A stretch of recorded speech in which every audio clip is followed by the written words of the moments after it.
welcome to Smitty's. I'm a woodcutting fanatic that loves to run a chainsaw. I run alcohol chainsaws, corded chainsaws, I race chainsaws, and I even run the occasional vintage one. Now remember, I cannot do this without you. You're everything to the channel, so please remember, subscribe, give that thumbs up, leave that comment. Today, you're going to have a lot of fun.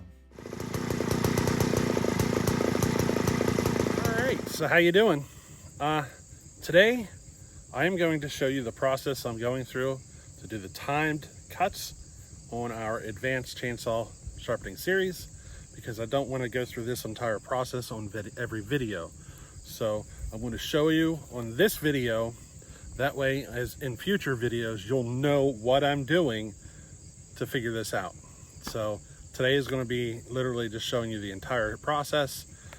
We're going to start with a factory grind, and then we are going to grind up a chain. So I will be showing you the grinder, show you what I'm doing, and we're going to go through the entire process on 2 chains. Hope you enjoy this. There's going to be a lot of details here. They're all going to be crammed into one video, so I really hope you enjoy this. This is going to be very interesting. It's very complicated, and it is going to take a very long time to complete. So it's going to take time for me to build up all the data. Okay, so I hope you stick around through all of this, and I hope you enjoy it.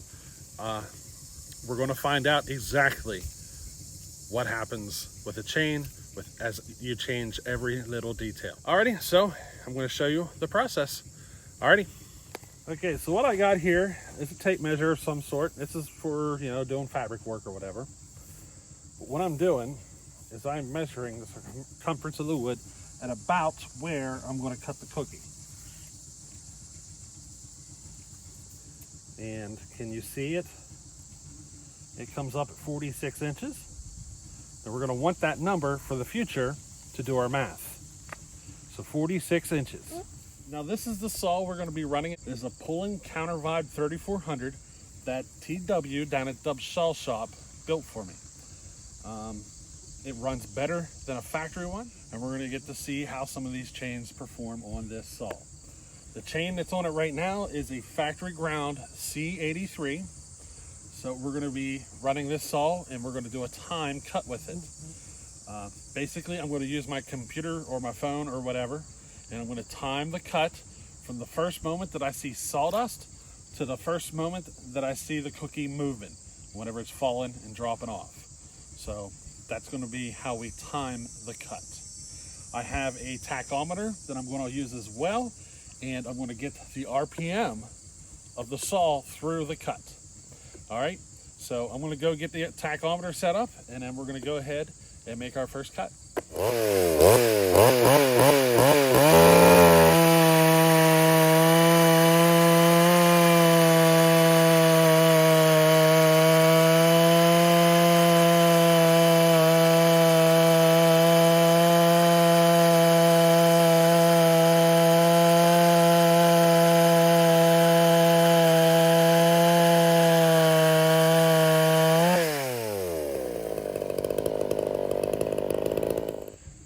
So I just made the cut. I am using the ProLine tack. So the RPM of the cut came up to around 9,980 average. It was dropping down to about 9,900. A few times it hit like the 800 range, and then sometimes it was going up to like 10,020, 10,040. So I'm going to say the average is about 9,980 RPM. So that's the number we're going to go with. So right now what we got to do is we're going to go in, we're going to grind up a chain, we're going to get it on the saw, and we're going to see how that grind runs in the wood compared to this one. So now I got to decide how I want to start it off. There's all sorts of different angles on the grinder, and we have a lot of options. Do we go with the least aggressive grind or the most aggressive grind? And I think what I'm going to do is I'm going to start with the least aggressive, or somewhere in that area, and then we'll slowly change the settings over time. So let's go get a chain sharpened. Now I told you Chippy was sending us a package. He's actually sending us another package besides this one. Now the other box has just got a bar in it, but this is the first package. This is his donation to this project, plus some other extra goodies. I think there's 9 boxes of Steel RS there, and it is all the same. He sent me a brand new 16-inch home light bar, hard nose, that would work on all the XL Autos, XL12s, the XL76s, and all that stuff. Sent me some chain breaker equipment, and he sent me an original home lights chain. If you hear the kids in the background, I gave them the garden hose, and you can imagine what kind of fun they're having. It's almost 90 degrees out here today, so I'm giving the kids some fun.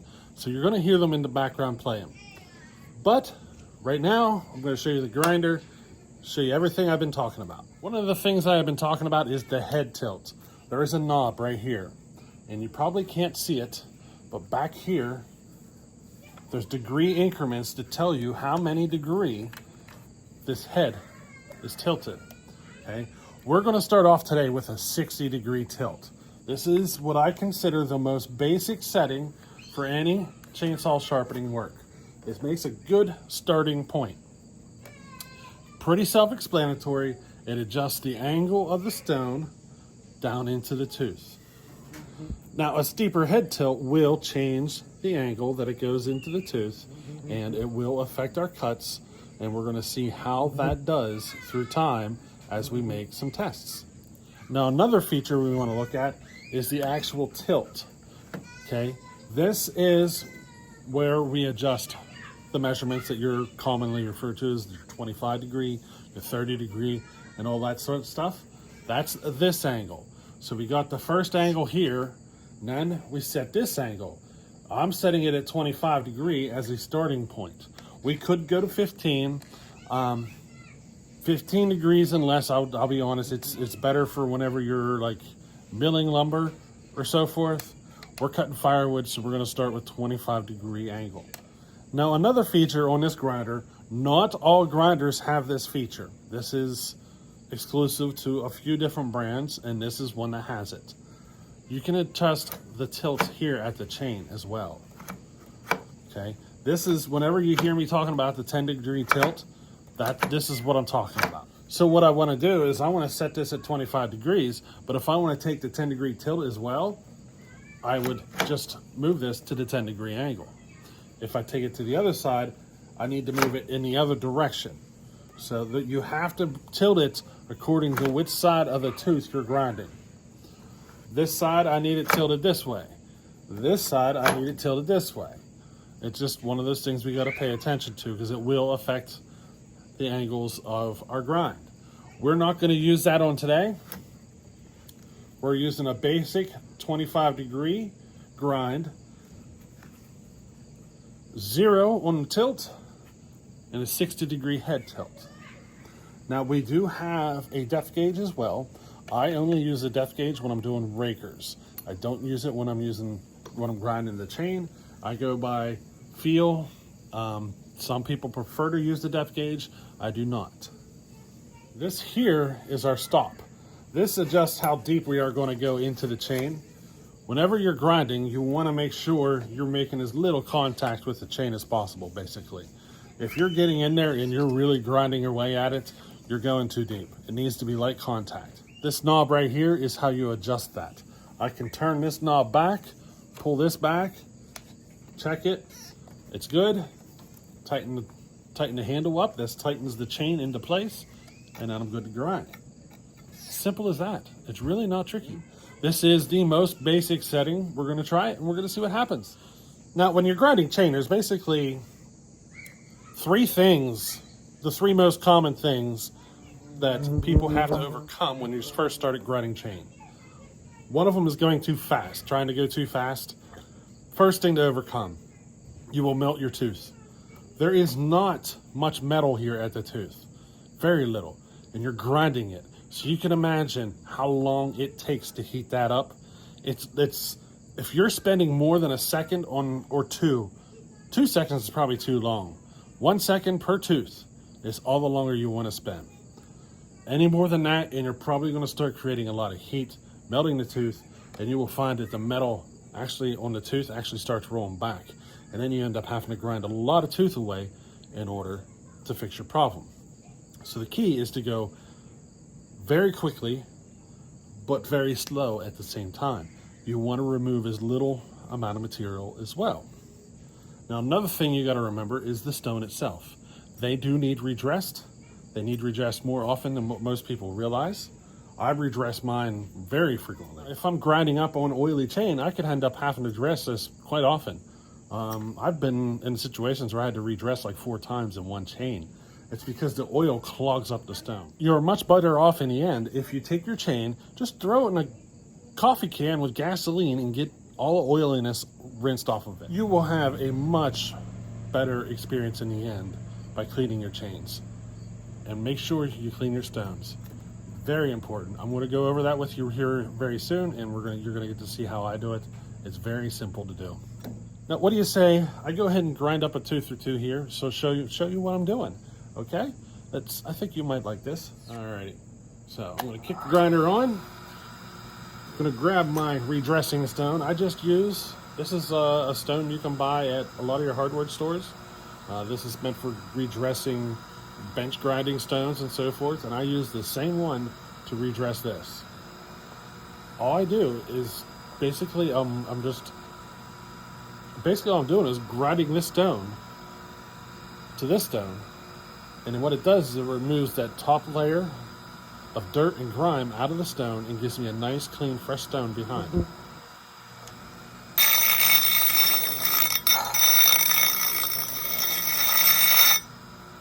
It's as simple as that. Now, these grinders do come with a tool, so whenever you shut it off here, I've lost my tool. It's laying around somewhere, but I've been doing this so long that I haven't needed it in a long time. But basically all you're doing is you're making sure the profile of the tooth is round like it's supposed to be. Now, what do you say we go ahead and start grinding? First thing we're going to do is we're going to make sure that everything is set just right for this tooth. We want to come in slow. The first contact was all the way down at the bottom of the gullet. It didn't make any contact with the tooth at all. So we're going to adjust in here just a smidge and try it again. So there we made just a bare minimum of contact with the tooth. Did you see it? We need just a hair more than that. And when I say a hair, we're only moving this knob as little as possible.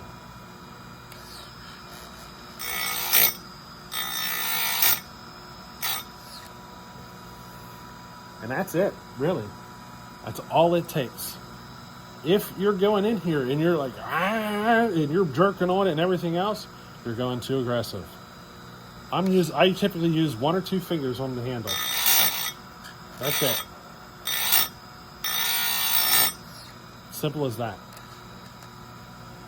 Let's go ahead to the next tooth. All we do is move it forward to our next tooth. Do it again.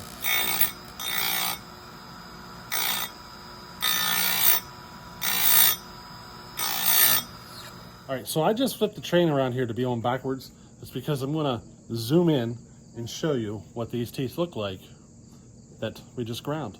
Alrighty? All right, so there you go. That's what she looks like. I'm zoomed in like 7 times, so you know it might look a little funky. It does on my end, but you know, you get a general what she comes out looking like. Now I'm going to go ahead and sharpen up the rest of the chain, and then we'll be able to go give it a test run. Alrighty? Okay, now I have the chain all sharpened at this point. I'm checking the depth gauge, the raker, and I'm checking the height of the raker because I want to make sure we're consistent on all of these tests. Now, I have 2 different depth gauges. This is 25 thousandths and 30 thousandths. So this side is 30 thousandths, this side is 25 thousandths. And then I have this as well. This is a 25 thousandth depth gauge. So what I do is I stick it on and just look at the raker height. That's it. I can do the same thing with this one and check my raker height. But one of the things you want to know to do is when you're checking your raker height, make sure you clamp it in. If you don't clamp it in, it could cause the tooth to kind of rock a little bit and throw your raker height off. So you want to make sure you clamp it whenever you check the depth of your raker height. This is one of those things that I had to figure out the hard way. Just one day I decided to clamp it, and then I realized I was running my rakers way deeper than what I was intending. And once I started clamping it and checking them, everything started working out a lot better.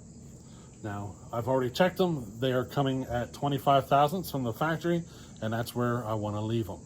So any testing from here out, anytime we do an adjustment on the raker or whatever, we're always going for 25 thousandths in order to keep everything consistent throughout time. Alrighty, so now what we got to do is we got to put this on the saw. We got to make another cut, and then we're going to take all that to the book, and we're going to start charting things out. Alrighty.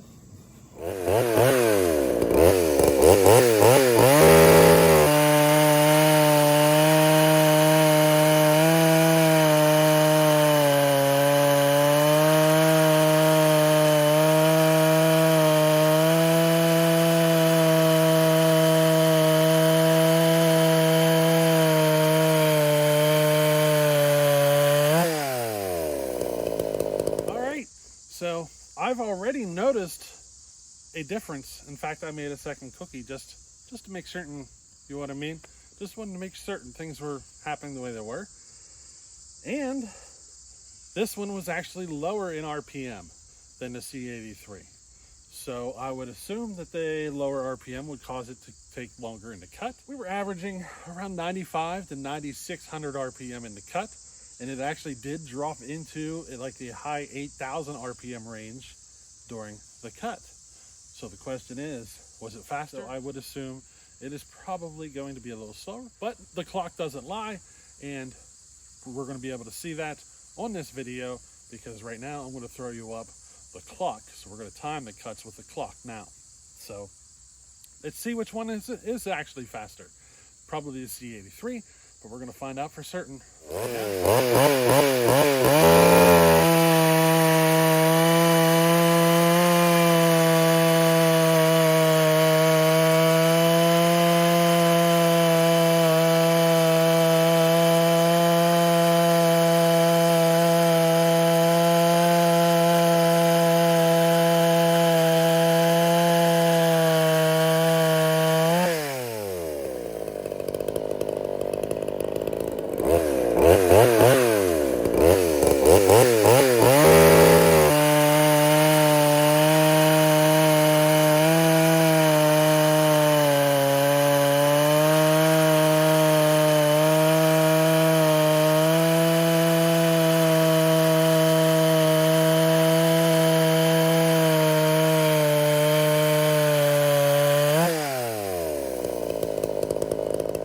So it's been several hours since I recorded those parts of the video, and I'm actually working on the book right now, charting everything out. We're going to notice that the C83 had more RPM and the times were different.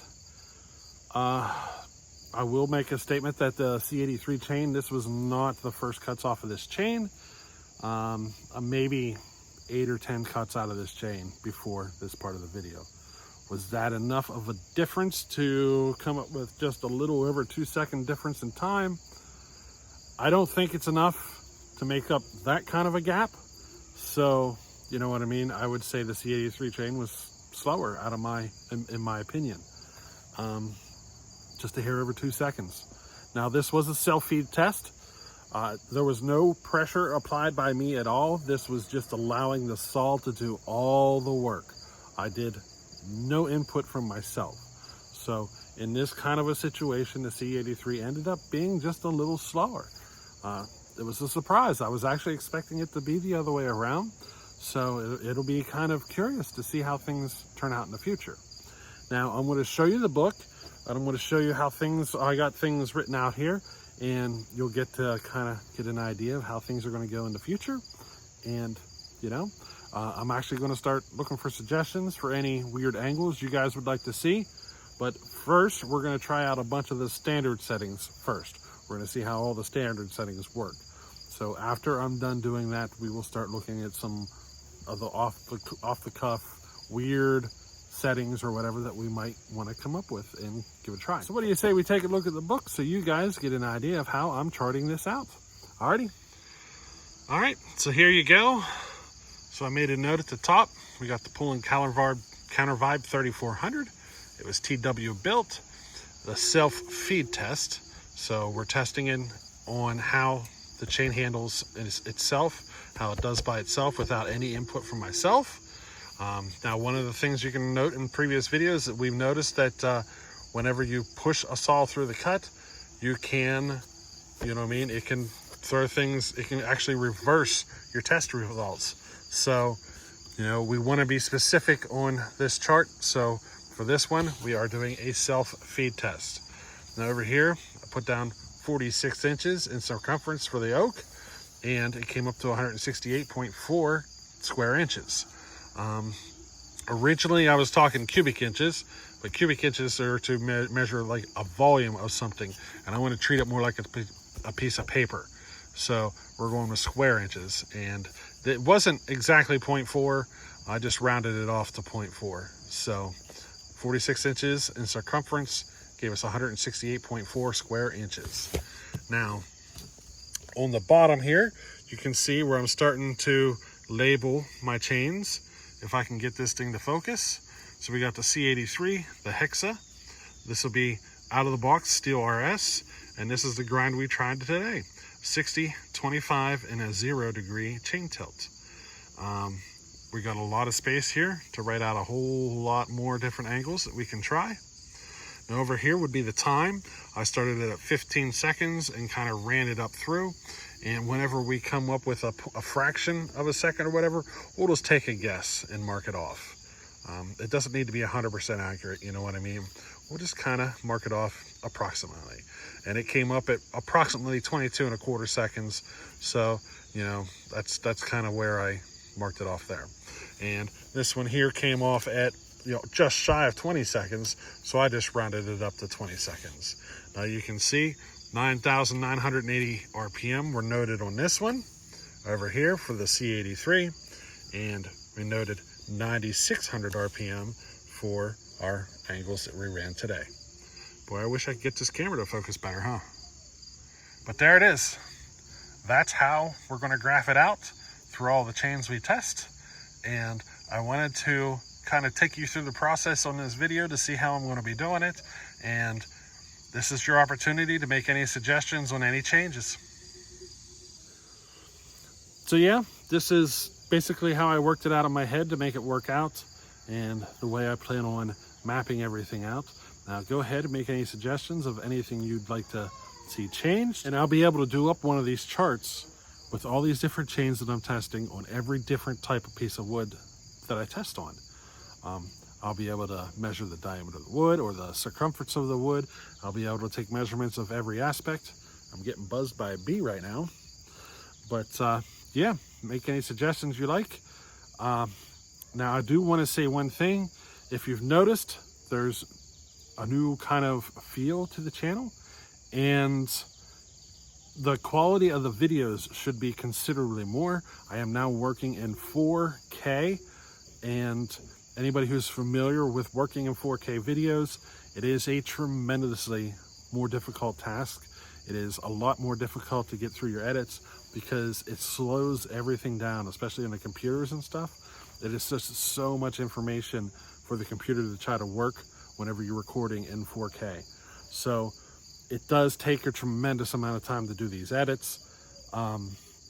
This whole project, just to make this video, I'm probably looking at 5 or 6 hours worth of work for the recording of it, the editing and everything. And it's basically burning off a half a day every weekend, just making one of these videos. So please don't expect me to start putting out videos like this every day or every other day. Content is probably going to be reduced a bit because of how much more detailed I'm trying to get into these videos, how more difficult it is, how much more work it is. I'm trying to make things seem more professional. I'm trying to be more professional about this. So please bear with me. Content will not be as frequent, but it'll always be coming. It's just more work on my end. Now, if you made it to this far into the video, that means you've watched pretty much this video clean through the end. So if you haven't subscribed yet, please do so. Hit that subscription, give it that thumbs up, leave a comment. We do have memberships on the channel. It is available. I don't remember how much it costs, but I know I selected the cheapest option, which is like $1-ish, somewhere in there. So it's just a way for you to give back to the channel, a way to help me produce more content like this, because it does cost a lot of money to make something like this. So it does help whenever you do that and watch the videos all the way through and all this sorts of stuff. It helps me tremendously, so please do so. Now, I also have a Patreon if you're interested, and I also have, you know, a few people here and there donate directly through PayPal. But, you know, having that monthly subscription is not a bad idea. I do not produce members only content. So whenever you click on the membership, it's just to help generate some extra revenue for the channel in order to create great content for you. I do not create videos specifically for members though. It's just an extra level of work that I do not wish to get into. It is simply there just for those who wish to help support a little extra. So, hey, I hope you enjoyed this video, and we'll catch you on the next one. Later.